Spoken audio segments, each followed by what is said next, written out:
দেখ মা, এসব লোকের পাল্লায় পড়লে যে কেউ ভয় পাবে। তুই তো তা ওর সাথে লড়াই করে নিজে হেঁটে এখানে এসেছিস। তুই খুব সাহসী রে মা, সব ঠিক হয়ে যাবে। তুমি ভয় পেও না মা, আমরা সবাই তোমার সঙ্গে আছি, একদম ভয় পেও না। কিন্তু ওই যশ আবার আমাদের উপর প্রতিশোধ নিতে আসছে না তো? আমরা ওর সঙ্গে যা করেছিলাম না, সেটার প্রতিশোধ। তাহলে শুধু তনুর ওপরই কেন প্রতিশোধ নেবে? ওর মুখোশটা তো আমরা সবাই মিলে খুলেছিলাম, তাহলে তনুর পিছনে কেন পড়ে আছে? না, ওর কথা শুনে আমি পরিষ্কার বুঝতে পারছিলাম যে ও সবার উপর প্রতিশোধ নিতে চায়। ও শুধু আমার দ্বারা করতে চাইছে সব। কিচ্ছু হবে না, না তোর না এই পরিবারের। এমএলএর চেয়ারটা গেছে, কিন্তু এই দীপ সিং এখনো বেঁচে আছে। আর আমি অতটা দুর্বল নই যে অমানুষটার হাত থেকে মেয়েকে বাঁচাতে পারবো না।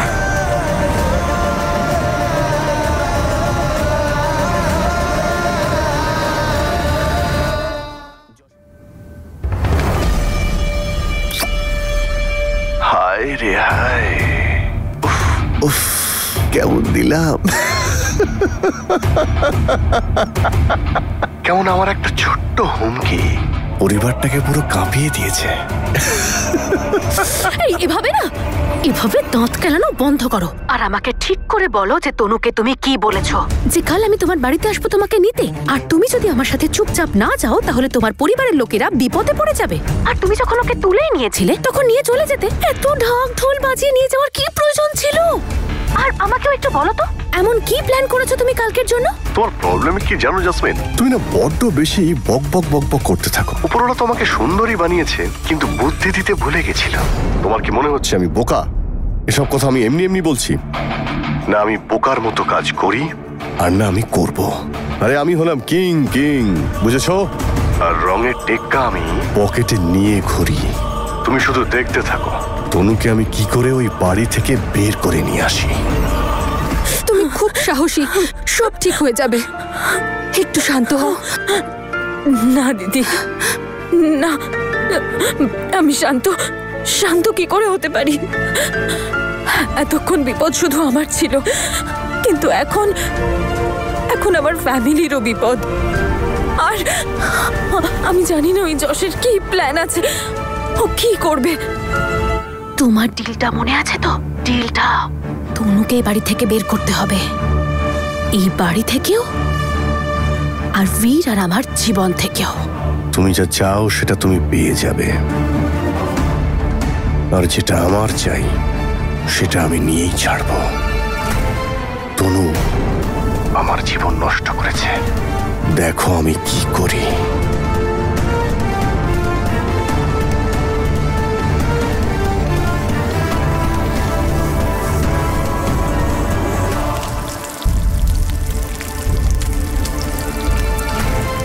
যারা তো সুন্দরী একজন স্ত্রী থাকে, আবার একজন প্রফেসরও, কেন ছাড়বো তাকে?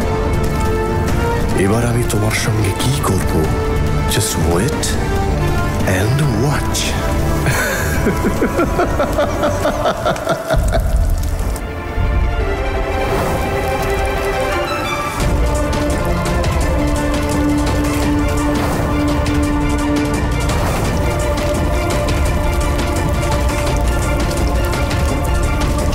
তনু,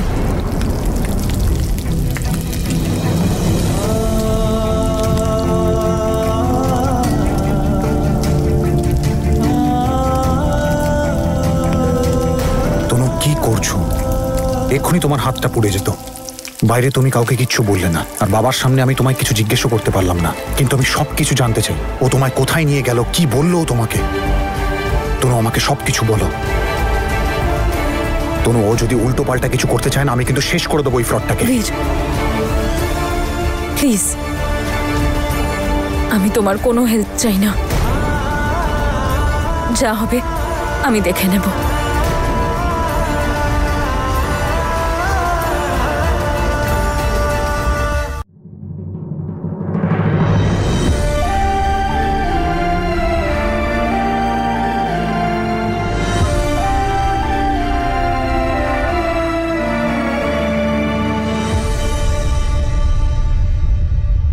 তনু, হতে পারে যে তোমার আমাকে প্রয়োজন নেই, কিন্তু আমি এটা কি করে ভুলে যাই? যে আমার প্রয়োজনে তুমি সব সময় আমার পাশে ছিলে, সব সময়, সব বিপদে, সব সমস্যায় আমার পাশে দাঁড়িয়েছো। আর আজ যখন তুমি সমস্যায় আছো তখন আমি তনু এটাই ভাবো যে আমারই তোমায় প্রয়োজন। আর প্লিজ আমায় করতে দাও তোমার হেল্প। দেখো, যদি অন্য কোনো সিচুয়েশন হতো তাহলে আমি কিচ্ছু বলতাম না, কিন্তু এটা ওই ফ্রডটার ব্যাপার, আর আমরা তিনজন পারি ওকে ফেস করতে। হ্যাঁ, জেসমিনও তোমার ব্যাপারে ভীষণ চিন্তা করে, ও তোমার হেল্প করতে চায়।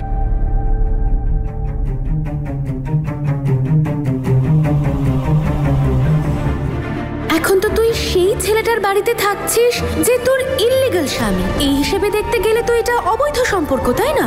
বীরকে এবার আমি পুরোপুরি ভাবে পাবো, আর তুই আমাদের লাইফ থেকে সারা জীবনের মতো চলে যাচ্ছিস। এই আনন্দটা আমি আর ধরেই রাখতে পারছি না তনু। বীর আমার জেদ, আর আমার জেদ পূরণ করার জন্য আমি সব করতে পারি, সব সীমা অতিক্রম করতে পারি। আর এমনিতেও আমার তো মনে হয় এই জেদ আমার খুব তাড়াতাড়ি পূরণ হয়ে যাবে। আরে তুই তো জানিস বল, আজকাল আমি তনুকে সহানুভূতি দেওয়ার যে নতুন ড্রামাটা শুরু করেছি, আমার তো মনে হচ্ছে সেটা ওয়ার্ক করা শুরু হয়ে গেছে। বীর, আমি জানি না যে জেসমিন কি করতে চায়, কিন্তু আমি এটুকু নিশ্চয়ই জানি যে না আমি জেসমিনের সিম্প্যাথি চাই আর না তোমার।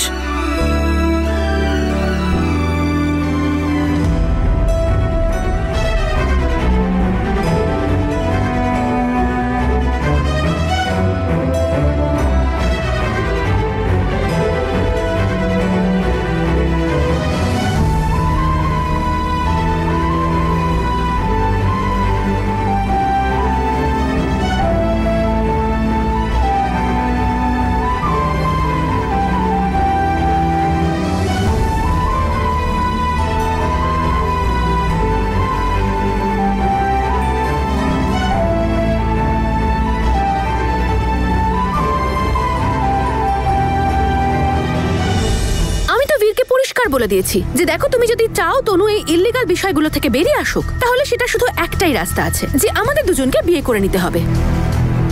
আর আমার মনে হচ্ছে বীর এই কথাটা বুঝতে পারছে, আর খুব তাড়াতাড়ি আমরা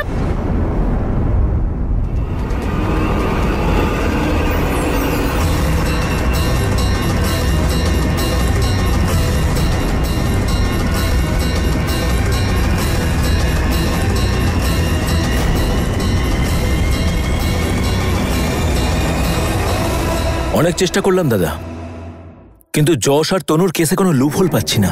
কোর্টের কাছে এই কেসটা খুবই সহজ সরল, বিবাহিত হওয়া সত্ত্বেও বাইরে অ্যাফেয়ার্স। কাল কোর্ট বন্ধ হয়ে যাবে, তারপর ফেস্টিভ্যালের ছুটি। উকিলবাবু, কোনো পথ তো নিশ্চয়ই আছে। ওই ছেলেটাকে কালকেই জেলে ঢোকানো যাবে না? সহজে কি ভেতরে ঢোকানো যায় দাদা, আর তাও কোনো চার্জ ছাড়া?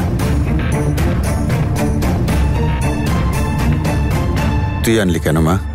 আমার ভাগ্যে যা লেখা আছে তা তো হবেই বলুন বাবা, কিন্তু তার মধ্যে আমি আপনার স্বাস্থ্যের সাথে কোনো কম্প্রোমাইজ করতে চাই না।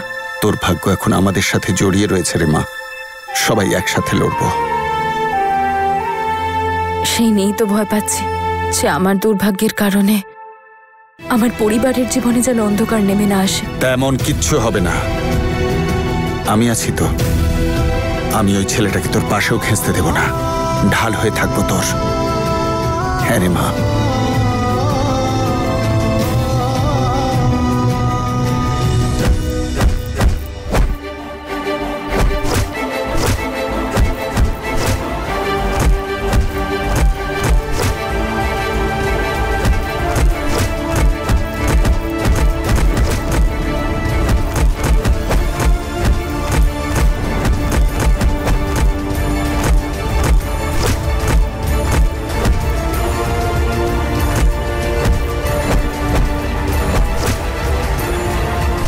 বীর